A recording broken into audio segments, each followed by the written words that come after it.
loser. Shouldn't be with ya. After Kimki had been gone 1 moon, we began to watch for his return. Every day, someone went to the cliffs to scan the sea.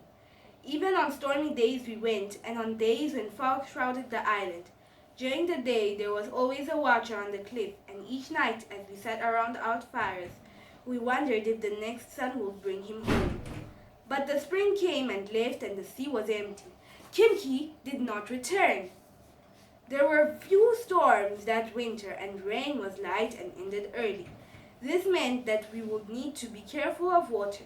In the old days, the springs sometimes ran low and no one worried, but now everything seems to cause alarm. Many were afraid that we would die of thirst. There are other things more important to ponder, said Matasaip, who had taken Kimki's place.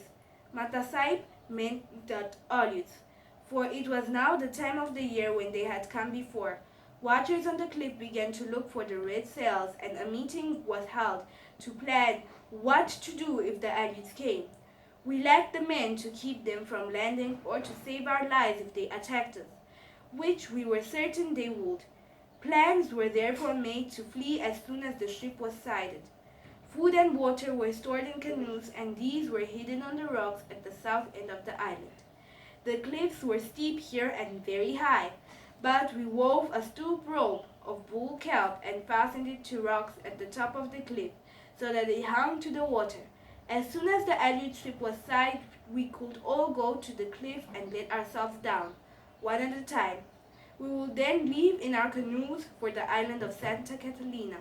Although the entrance to Coral Cove was too narrow for a ship to pass through safely at night, men were sent there to watch the cove from dusk to dawn, besides those who watched during the day.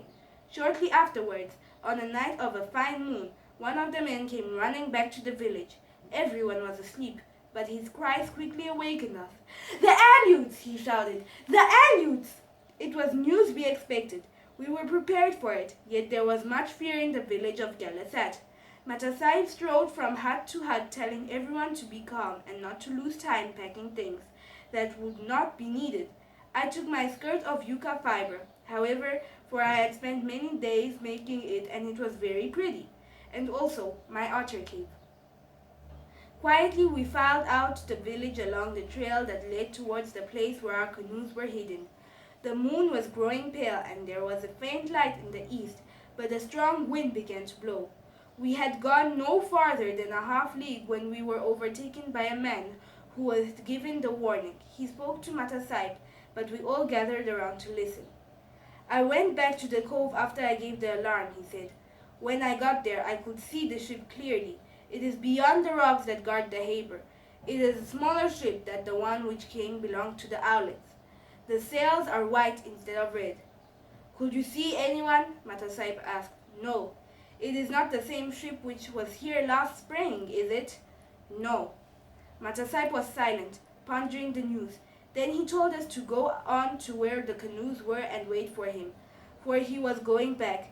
It was light now, and we went quickly over the dunes to the edge of the cliff and stood there while the sun rose. The wind grew cold, but fearing that those on the ship would see the smoke, we did not start a fire, though we had meal to cook for breakfast. Instead, we ate a small quantity of dried abalone, and afterwards my brother Ramo climbed over the cliff. No one had been down to the rocks since the canoes were hidden, so we did not know whether they were still safe or not. While he was gone, we saw a man running across the dunes. It was Nanko, carrying a message from Matasaip.